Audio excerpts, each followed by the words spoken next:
Niining panahon nga ang putling ebanghelyo gihagit sa mga hiwi nga pagtulunan. Kinahanglang mubarog ang mga tinunan ni Kristo sa pagpakigbisog sa paglaban sa pagtuo nga makausa ug alang sa tanang panahong gihatag sa Dios ngadto sa iyang katawhan. Mao'y hinungdan nga namugna kining tulumanon ang putling ebanghelyo. 30 minutos nga pagsabwag sa tinuod nga ebanghelyo kauban ni Pastor Jeremias hangad. Ang putling ebanghelyo tulumanon nga gihatod kaninyo sa Herald of Grace Radio Ministries Philippines. Ang putling ebanghelyo. Ang putling ebanghelyo. Ang putling ebanghelyo.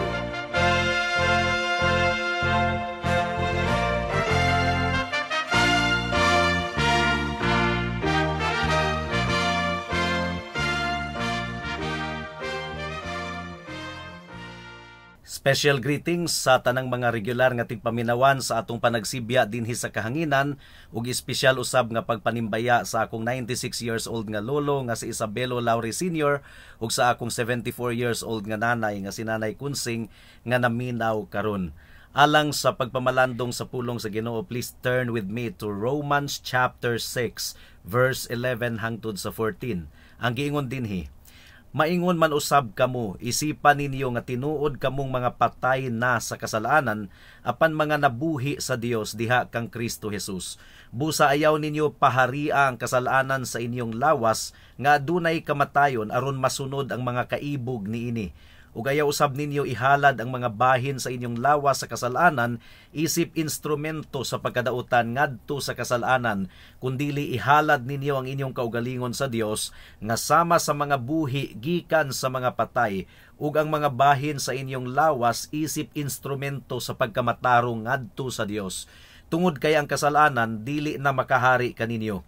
Tungod kay wala kamo na ilalom sa balaod, kundili na ilalom kamo sa grasya. May the Lord bless the proclamation of His word at this moment. Now, gidescribe ni Pablo ang atong pinasahi ug kahibulungan nga pagkahiusa sa atong Ginoong Hesukristo sukad pa sa katapusan sa chapter 5. Kita nakigambit diha sa kamatayon ug pagkabanhaw sa atong Ginoong Hesukristo, ug tungod sa atong pagkahiusa sa atong Ginoong Hesukristo, namatay na kita gikan sa pagbulutan sa sala. Ang kamatayon ni Kristo giisip nga atong kamatayon. Mao kini giingon sa Romans chapter 6 verse 3. Ang giingon dinhi: O wala ba ninyo masayri nga kamong tanan nga mga nabautismuhan diha kang Kristo, mga nabautismuhan ngadto sa iyang kamatayon? So ang punto ni Apostle Paul sa mga opening verses sa chapter 6 mga kaigsuunan is that ang tanang pag-abusar sa grasya, ingon nga lisensya sa pagpakasala, mao ang kapakiyasan nga ilho nato ang atong posisyon diha kang Kristo isip mga magtutuo.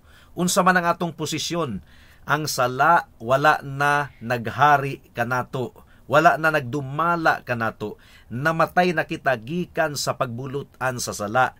Ang giingon sa verse 4, busa kamo gilubong na kauban niya pinaagi sa bautismo ngadto sa kamatayon, nga kung giunsa nga si Kristo nabanhaw pag-usab gikan sa mga patay, pinaagi sa kahimayaan sa Amahan, maingon man usab nga kita makalakaw diha sa bag-ong kinabuhi.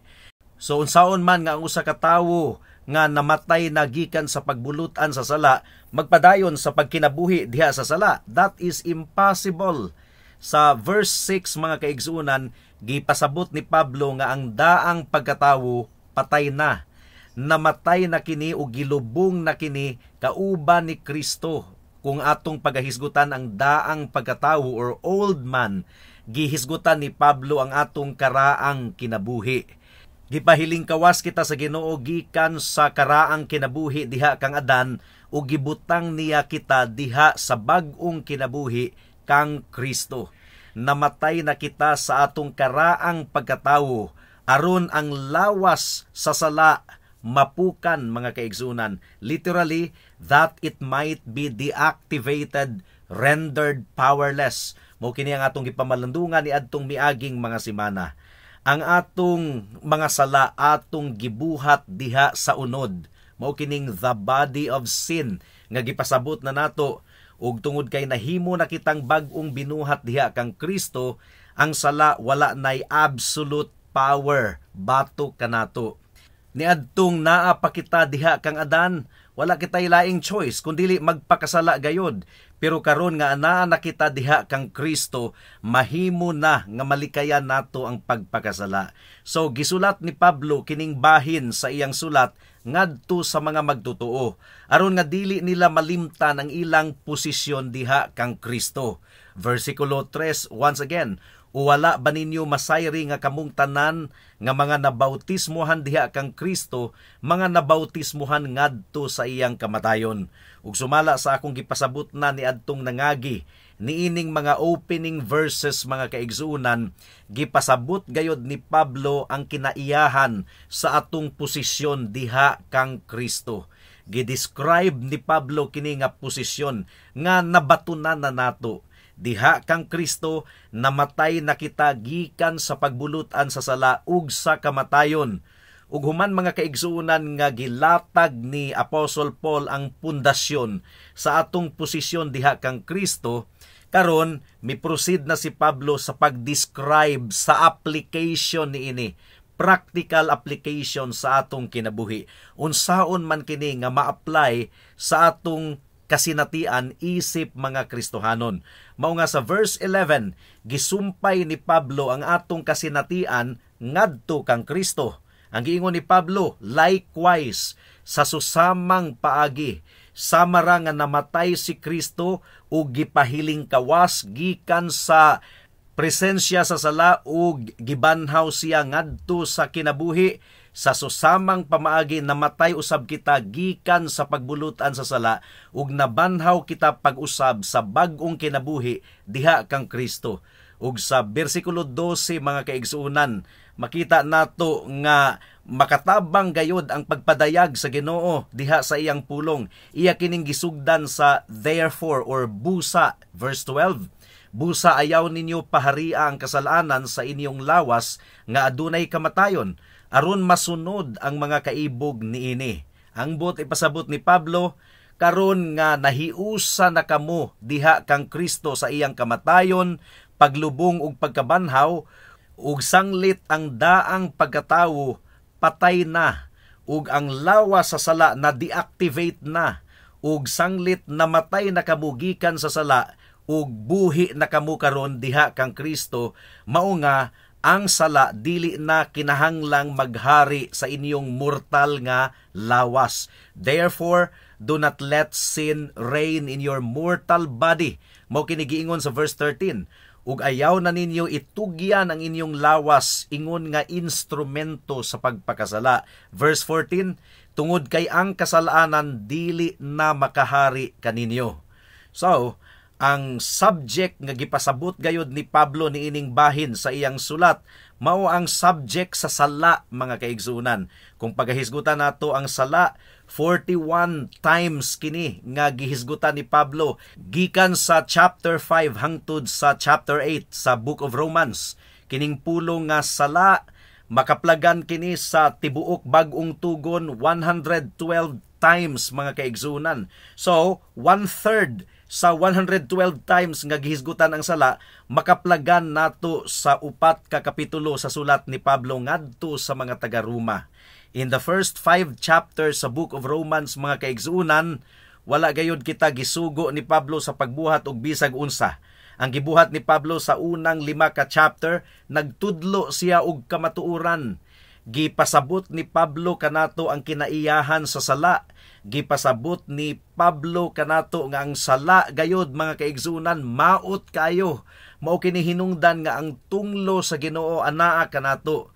Ug gidescribe usab ni Apostle Paul ang origin, ang tinubdan sa sala. Ug gipasabot usab ni Pablo ang bugtong dalan nga kita mapasig-uli ngadto sa Dios. Pagaisipon nga matarong ug kana pinaagi lamang sa atong Ginoong Hesukristo. Now, for the first time sa sulat ni Pablo, iya kitang gisugo sa pagbuhat sa mga practical nga butang. Mo kini ang focus sa atong teksto sa verse 12 hangtod sa 13. imperative kini, gisugo kita ni Pablo. Of course, gisugo kita sa Dios, pinaagi kang Pablo. Mo kini focus sa atong pagpamalandong niining taknaa.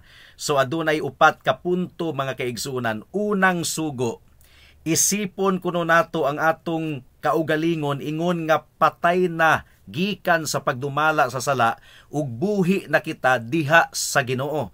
Verse 11 ang giingon dinhi, maingon man usab isipan ninyo nga tinuod kamong mga patay na sa kasalanan apan mga nabuhi sa Dios diha kang Kristo. So hangtod karon gitudlo ni Pablo ang atong posisyon diha kang Kristo, gilatag ni Pablo ang pundasyon. Nasayod si Pablo nga walay pulos nga suguon ta sa pagbuhat niya sa mga praktikal nga butang kung ang pundasyon sa kamatuoran wala niya mapasabot og una. So kinahanglan gayud nga ipasabot niya ang atong posisyon diha kang Kristo. Gi-describe ni Pablo ang atong pagkahiusa diha kang Kristo.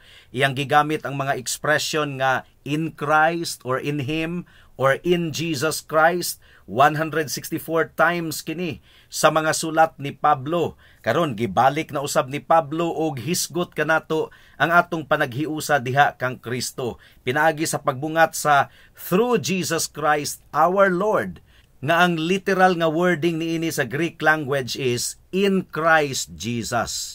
So gihatag ni Pablo kanato ang katapusang statement of practical importance before siya mi-proceed sa pag-apply sa doktrina diha sa atong kasinatian. Apan karon gihatag ni Pablo alang kanato ang application pinaagi sa pagsugo or imperative command mga kaigsunan. Ang iyang giingon, consider this, isipan ninyo. This is what you are in the Lord Jesus Christ. Karon i-apply ninyo kini sa inyong kaugalingon. Mao ang giingon sa verse 11, maingon man usab kamo, isipan ninyo nga tinuod kamong mga patay na sa kasalanan, apan mga nabuhi sa Dios diha kang Kristo Jesus. Kining word nga isipan ninyo gikan kini sa Greek word nga logisumai. Accounting term kini mga kaigsunan. Reckon, account, calculate. Isipan ninyo. So nakita nato kini sa chapter 4 verse 3. For example, tungod kay unsa ang giingon sa kasulatan, mituo si Abraham sa Dios ug kini giisip alang kaniya ingon nga pagkamatarong. Reckon, logisumay, giisip. So here it means nga gi-recognize kini ingon nga fact, kamatuuran gayud kini. Naa kita diha kang Kristo, mao na kini ang atong posisyon mga kaigsunan. So ang giingon ni Pablo, kinahanglan nga masabtan ninyo nga wala na kamo nahailalom sa pagbulutan sa sala, anaa na kamo diha kang Kristo. Karon pag kinabuhi kamo ingon nga mga katawhan nga anaa gayud diha kang Kristo. So gilatag ni Pablo ang pundasyon nga kinahanglan nato kining gakson mga kaigsunan. Patay na kita diha sa sala, nabuhi na kita kauban sa atong Ginoong Hesukristo, wala na ang daan nga pagkatawo. Nakita nato kini sa verse 3 hangtod sa verse 6. For example, verse 3, gibautismuhan kita kauban ni Kristo ngadto sa iyang kamatayon. Verse 4, gilubong kita kauban niya pinaagi sa bautismo. Verse 6, ang atong daang pagkatawo gilansang na kauban ni Kristo. So ang giingon ni Pablo, kinahanglan nga ato kining hinuklugan kanunay. Ato kining hunahunaon kanunay. Wala na kita nahailalom kang Adan. Wala na kita nagapos pa sa sala. Wala na kita nakontrolar sa atong corrupt nga pagkatawo mga kaigsunan. Posible na gayud nato nga malikayan ang sala. We are now able not to sin. And then, gisugo ni Pablo kanato nga atong gakson kini nga kamatuoran. We are alive unto God. Verse 5, tungod kay kung kita nahimong kauban niya nga susama sa iyang kamatayon, maingon ana man usab kita diha sa iyang pagkabanhaw pag-usab. So dili ang future nga pagkabanhaw sa umaabot sa pagbalik sa Ginoo ang gihisgutan ni Pablo dinhi, kundili ang atong bag-ong kinabuhi karon diha kang Kristo or kauban ni Kristo. aduna na kitay bag-ong kinabuhi. Aduna na kitay balaan nga kinabuhi diha kang Kristo. Na born again na kita, bag-o na kitang binuhat.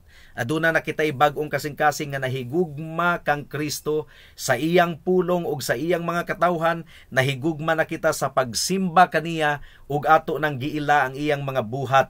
So dili na nato Pinoy-anan or final home kining kalibutana, but we are looking forward sa atong final home sa bag-ong langit ug bag-ong yuta. Final nga Pinoy-anan. So mao ba kini nakita nimo sa imong kaugalingon, igsuon ko diha kang Kristo? Tinuod ba gayud kini diha sa imong kinabuhi? Mao kini case nga gitukod ni Apostle Paul, mga kaigsuonan. Ang giingon ni Pablo nga kung ikaw anaa kang Kristo, kini nga mga butang tinuod diha kanimo. Kinahanglan nga imo kining tuuhan, kinahanglan nga imo kining gakson. Patay na ikaw gikan sa pagbulutan sa sala ug buhi na ikaw karon diha sa atong Ginoong Hesukristo. And finally, gihatag ni Pablo ang conclusion. Everything else has been up to this. Therefore, busa. So, unang gihatag ni Pablo ang principle ug iya dayong gisunod ang practical application sa atong pagkinabuhi, mga kaigsunan. Ikaduhang punto, versikulo 12. Let not sin reign in your mortal body. Ayaw paharia ang sala diha sa inyong mortal nga lawas. Ang sala, mga kaigsunan, dili papatay. Gapanglihok gihapon ang sala diha sa atong unod. Tinuod nga wala na kita na ilalom sa pagbulutan sa sala, namatay na ang atong daang pagkatawo, pero ang sala wala pa gyud totally mamatay, mga kaigsunan. Buhi pa kaayo ang sala o gidula-dulaan gayud sa sala ang atong unod, mga kaigsunan. Our flesh is still very much hungry for sin at times. So, alang sa tinuod nga Kristohanon, adunay gubat sa atong kinasuluran. On the one hand, bag-o na kitang binuhat diha kang Kristo, bag-o na ang atong mga tinguha, but on the other hand, ang atong unod ganahan pa kaayo sa sala ug sa kahidlaw sa sala, mga kaigsunan, mao nga nakigubat ang atong unod sa atong espiritu. Ang giingon sa verse 12, mga kaigsunan, busa ayaw ninyo paharia ang kasalanan sa inyong lawas nga adunay kamatayon, aron masunod ang mga kaibog niini. So ang atong lawas adunay gihapoy mga kaibog, adunay mga passions, adunay mga desires. Ang pangutana niini, posible ba nga ang usa ka Kristohanon, mga kaigsuunan, aduna gihapoy struggle sa sala? Mabati gihapon niya ang kaulag, ang kailibgon nga mubuhat og sala?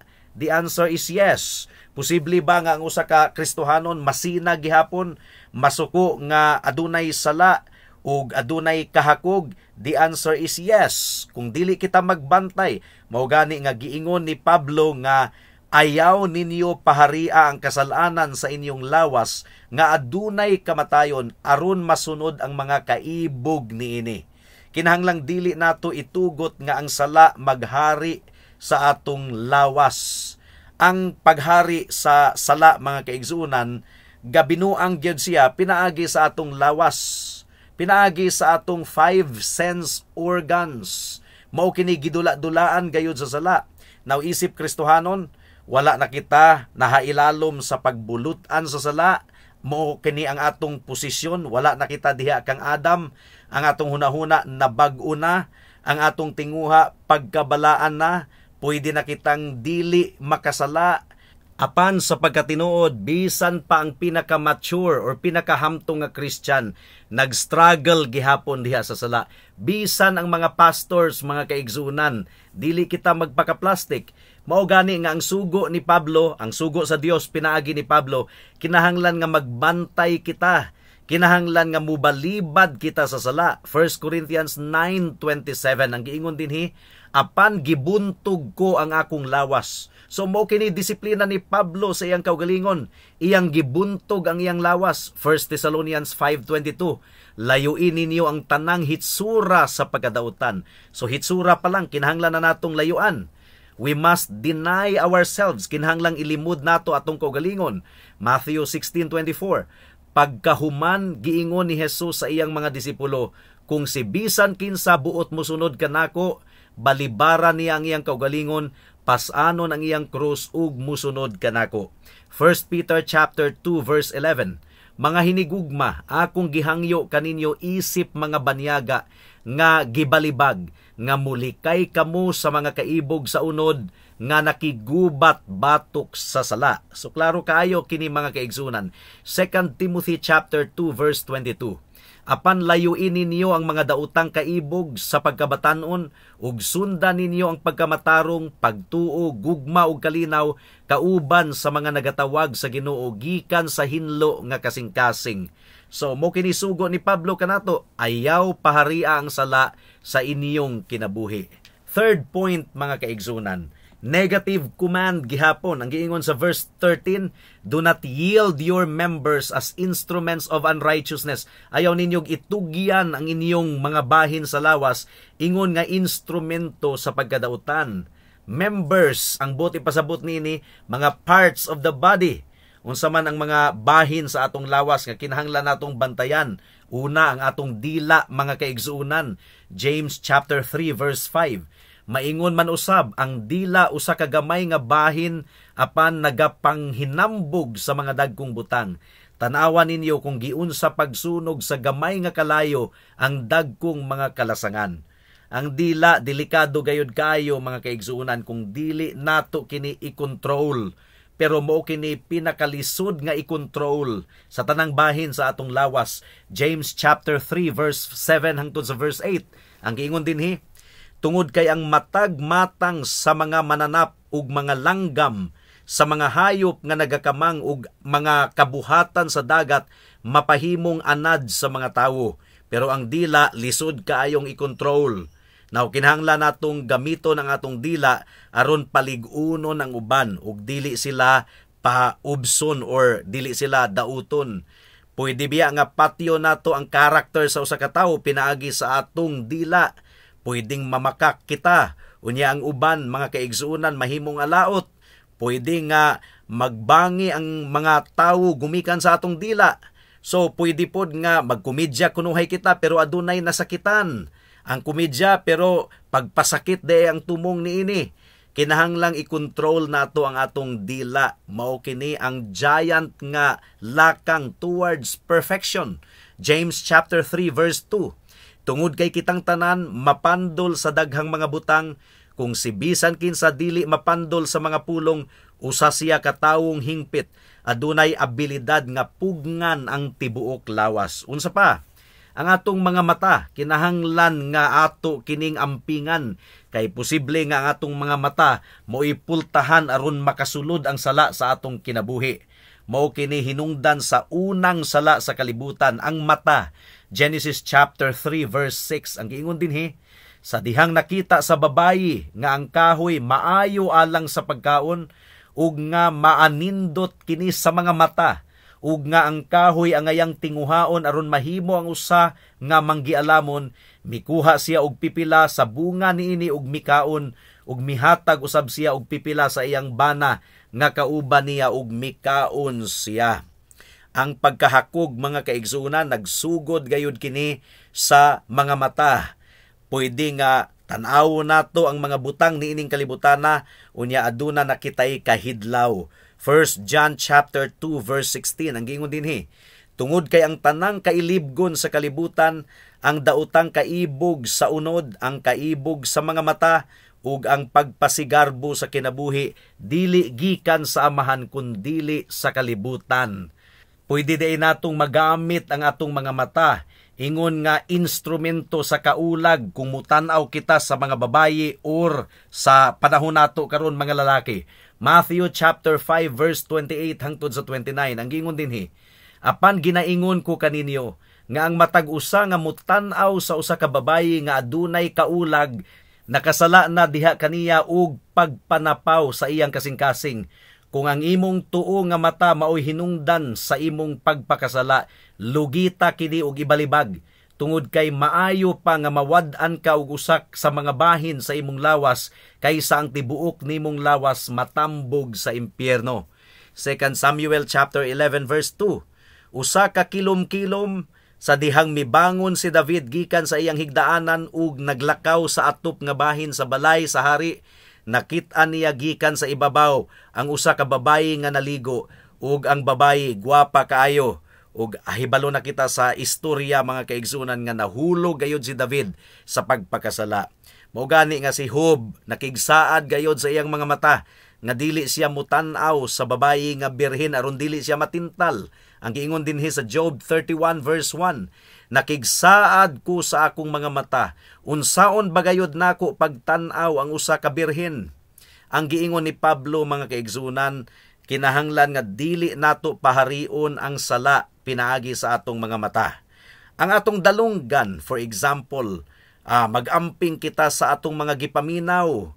Kanang mga drama sa radyo nga bastos kaayo nga uso karon mga kaigsuunan, magamping kita kay dako kaayong sala kana atubangan sa Ginoo nga makasulod ang sala sa atong kalag pinaagi sa atong dalunggan. What about our mind? Ang atong hunahuna. Ang atong hunahuna ang pinaka number 1 nga Pinoy-anan sa sala. Ang giingon sa Proverbs 23 verse 7, tungod kay kung unsa ang gihunahuna niya sa iyang kinasuluran, mao man usab siya. So unsa man ang imong gipasulod kanunay sa imong hunahuna, mga balaan nga butang o mga hugaw nga butang sama sa kasina, sama sa pagdumot, sama sa tumang kapungot mga kaigsunan. Kinahanglan nga dili nato i-rewind ang mga laway nga butang sa atong hunahuna, ang mga laway nga butang nga atong nakit-an sa TV, sa internet ug sa mga salida mga kaigsunan. Kumusta ang atong pag-search sa internet? Basin og nagkinabuhi na diay kita sa pagpakasala pinaagi sa pag-click sa mga pananawon nga website nga dili nato kinahanglan nga i-click. Kinahanglan nga ang sala dili kini maghari sa atong hunahuna. So ang ikaupat mga kaigsunan, ang sugo ni Pablo is that itugyan nato ang mga bahin sa atong lawas ingon nga instrumento sa pagkamatarong. Mao kini giingon sa verse 13 nga itugyan nato ang atong lawas ingon nga instrumento sa pagkamatarong. For example, ang atong dila, Ephesians 4:29, bisag unsang daotang pulong kinahanglang dili mo gawa sa inyong baba, kundili ang maayo lamang alang sa ikalig-on sumala sa gikinahanglan aron kini makahatag og grasya sa mga naminaw. Atong gamiton ang atong dila sa pag-encourage sa uban, Hebrews 10:24, ug atong hunahunaon kung unsaon pagpukaw ang usag-usa diha sa gugma ug sa maayong mga buhat. Gamiton nato ang atong dila ingon nga instrumento alang sa pagkamatarong. Ang atong mga mata, Matthew chapter 6 verse 22 to 23, ang mata ang suga sa lawas. Kung matinud-anon ang inyong mata, ang tibuok nimong lawas mapuno og kahayag. Apan kung dautan ang imong mata, ang imong tibuok lawas mahimong kangitngit. Busa kung ang kahayag nga anaa kanimo kangitngit di ay, unsa na lang gayud kadako ang kangitngit. Magamping kita sa atong mga mata. What about our ears? Ang atong dalunggan, ato kining itugyan sa Ginoo nga mahimo kining instrumento sa pagkamatarong. Ang atong hunahuna mga kaigsunan kinahanglan nga atong punon sa pulong sa Ginoo. Philippians 4:8, sa katapusan mga igsuon, unsa mang butang nga tinuod, unsa mang butang nga talahuron, unsa mang butang nga tulid, unsa mang butang nga limpyo, unsa mang butang nga angayan higugmaon, unsa mang butang nga dalaygon, kung adunay bisag unsa nga maayo kaayo ug kung adunay bisag unsa nga angayan nga daygon, hunahunaan ninyo kining mga butanga. So active gayod ang atong hunahuna nga maghunahuna sa mga positibo nga mga butang, hinlo nga mga butang. So na-realize ba nimo igsuon nga ikaw anaan na diha kang Kristo? Nahiusa na ba ikaw diha kang Kristo? Namatay na ba ikaw diha kang Kristo? Gisakbit na ba ikaw sa Dios gikan sa pagbulutan sa sala o gibalhin sa gingharian sa iyang kahayag? Mao kini pangutana nga ikaw lamang gayod ang makatubag. Kung tinuod gayod nga naa na ikaw kang Kristo, ang sugo sa pulong sa Ginoo is that ayaw paharia ang sala diha sa mga bahin sa imong lawas. Hinunua, kinahanglan nga itugyan nimo ang mga bahin sa imong lawas ingon nga instrumento sa pagkamatarong. Pero kung ikaw wala pa kang Kristo, mga kaigsuunan, ang imong kasing-kasing nagpabiling makasasala, nagpabiling gahi, nagpabiling bato, wala ikay kasing-kasing alang sa Dios, nahigugma ka sa sala, ug nagsalig ikaw sa imong katakos, higala hinulsuli ang imong sala. Hinaot nga makita nimo, ablihan sa balaang espiritu ang imong kasing-kasing ug hunahuna nga ikaw maghinulsol sa imong sala ug mudangup lamang kang Kristo alang sa imong kaluwasan. Salig sa dugo ni Kristo, salig sa iyang pagkamatarong, tawag sa iyang ngalan, ug ikaw iyang pagaluwason sa kinatibuk-an gayod ug iyang ampingan hangtod sa iyang pagbalik. Buhata kini karon dayon kay basin ug ugma ulahin na ang tanan. Amen. Alang sa dugang nga mga pangutana, mahimong mo text kang Pastor Jeremias hangad sa 0935-744-3030.